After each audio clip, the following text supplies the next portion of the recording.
Bonjour à tous, donc aujourd'hui je vais vous donner toutes les astuces nécessaires à pouvoir optimiser vos parties de pêche et utiliser au mieux vos spinnerbaits, toutes les particularités et les subtilités que les spinners ont à leur disposition qui parfois sont cachées, qu'on soit débutant ou amateur de pêche. Donc je vous donne tous ces conseils tout de suite. Regardez bien la vidéo jusqu'au bout pour vraiment voir toutes les particularités des spinnerbaits. Vous êtes prêts? C'est parti!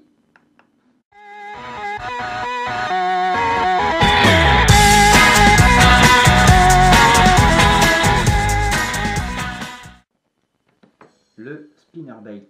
Pourquoi avoir et utiliser un spinnerbait? Donc c'est un leurre incontournable qui va nous permettre de faire de la prospection très rapidement. C'est un leurre vraiment tout terrain. Donc pourquoi l'utiliser? Parce que lorsqu'on ne connaît pas nos structures, ça va nous permettre vraiment de pouvoir savoir où se trouvent des endroits encombrés, des fois au milieu ou au fond de l'eau qu'on ne peut pas voir lorsqu'on n'a pas de sondeur. Donc c'est vraiment un leurre qui va nous permettre de pouvoir prospecter toutes les couches d'eau grâce à sa tête plombée.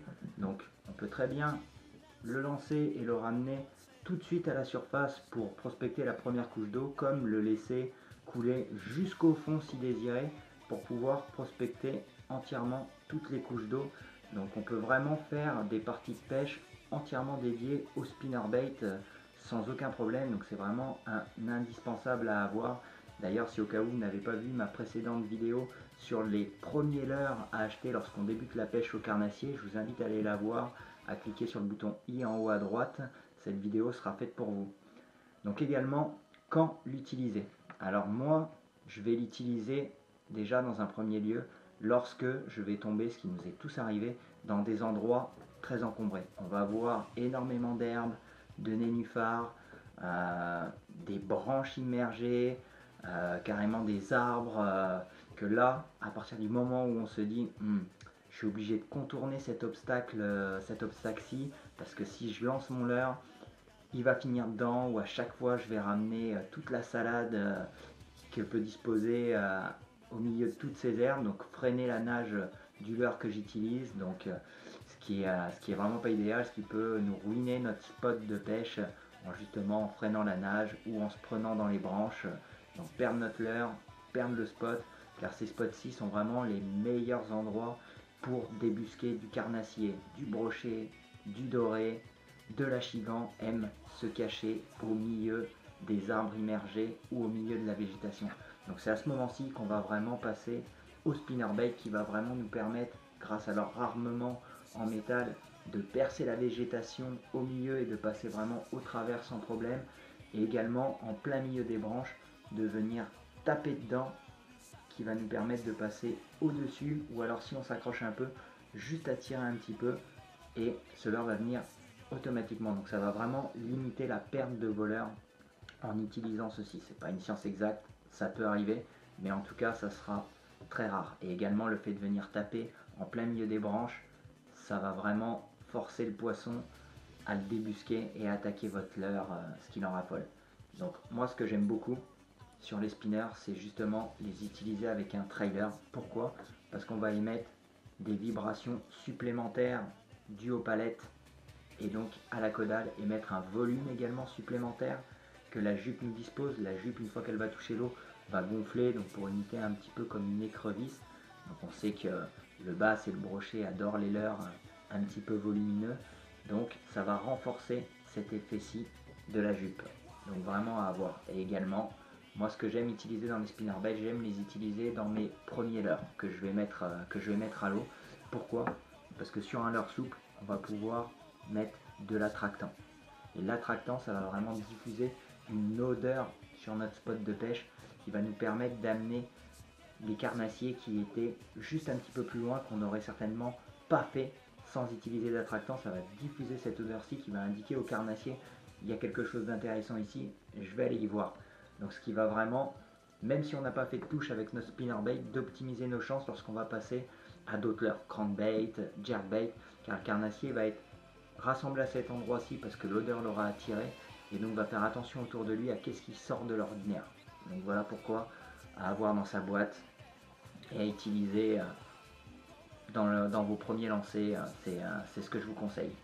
Donc il va y avoir différentes spécificités sur les spinnerbaits, dont leurs différentes palettes. Est-ce que c'est pour faire joli? Pourquoi est-ce qu'il y en a des différentes? Ben non, elles ont chacune leur utilité. Donc on va commencer par celle-ci, donc les feuilles de saule. Donc voilà, donc il en existe plusieurs, mais vous voyez là j'en ai un avec 4 palettes, donc c'est une originalité de Biwa. Donc voilà, donc les feuilles de saule, ça va être des palettes assez allongées. Alors leur spécificité, c'est qu'elles vont émettre beaucoup plus de flash lumineux que les différentes palettes qu'on va voir ultérieurement. Donc vraiment, je conseille d'utiliser les feuilles de saule lorsque l'eau va être claire, ou en tout cas que le temps va être clair, ce qui va permettre au soleil de vraiment réfléchir les flashs lumineux et optimiser l'utilisation de nos spinners. Donc les feuilles de saule également sont étudiées pour prospecter plus les premières couches d'eau, et moins adaptées à pêcher au fond, même si on peut, ça sera quand même moins adapté et plus optimisé de pêcher sur les premières couches d'eau. Et également, ces palettes-ci sont vraiment adaptées à une nage de récupération plus rapide.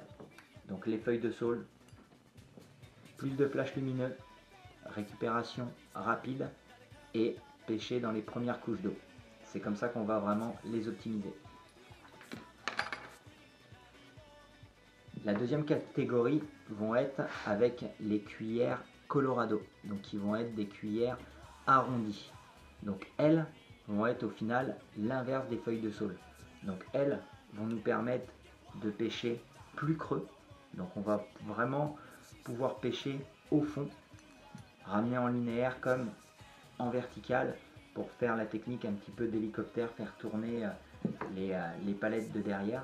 Celles-ci émettront quand même pas mal moins de flash lumineux que les feuilles de saule, mais à son contrario vont émettre beaucoup plus de vibrations. Donc c'est pour ça que ces spinnerbaits-ci avec les feuilles Colorado, on va privilégier à les utiliser quand l'eau va être un petit peu boule, un petit peu sale, un peu brouillée, et que le temps au cas où ne sera pas au rendez-vous, que ça va être assez nuageux.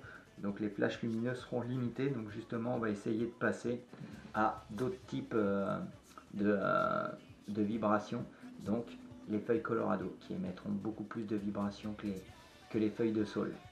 Donc également celles-ci vont être adaptées à une récupération plus lente, donc ce qui est pas mal à utiliser en début ou en fin de saison, car le poisson est un petit peu plus amorphe et préfère les animations plus douces. Donc on va privilégier les Colorado.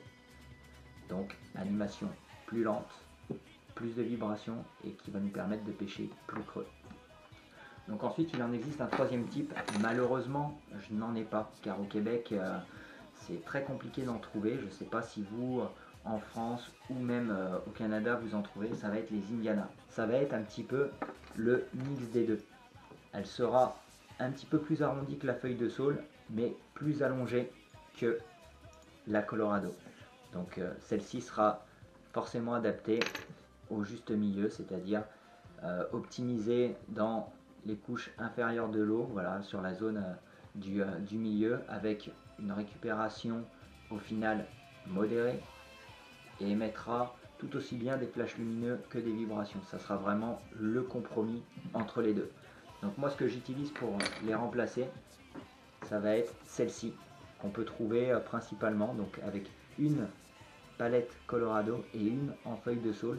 Donc c'est ce qui va remplacer mon Indiana pour vraiment faire face à toute situation. Donc elles je vais les utiliser quand justement mon eau va être sale, mais que je vais avoir un temps quand même assez clair pour pouvoir émettre de bonnes vibrations avec cette palette-ci et de beaux flashs lumineux avec ma feuille de saule. Ou inversement, quand l'eau va être claire, mais que le temps ne sera pas au rendez-vous, qui va être nuageux. Voilà, c'est là que je vais vraiment les utiliser. Donc voilà. Donc j'espère que cette vidéo vous aura plu. Si au cas où vous voulez beaucoup plus aller plus profondément dans les spinnerbaits, je vous reconseille une super vidéo que j'ai trouvée, que j'ai vraiment adoré, j'ai trouvé très intéressante ce qu'il disait. C'était une vidéo du Fishing Club qui parlait vraiment en détail de toutes les particularités du spinnerbait. Là j'ai essayé de vous faire une vidéo quand même un petit peu plus condensée. Donc si vous voulez vraiment rentrer dans tous les petits détails. Je vous conseille vraiment d'aller la voir, qui est décrite par des professionnels de pêche. Je vous mettrai le lien en bas dans la description. Vraiment très intéressante. Donc si vous avez aimé cette vidéo, eh ben, mettez un petit pouce bleu, abonnez-vous, activez la cloche de notification pour ne pas louper les prochaines vidéos. Je vous remercie d'avance à tous ceux qui le feront. Partagez, ça aide vraiment au soutien de la chaîne. C'est très important pour moi et je vous en remercie d'avance. Merci à tous.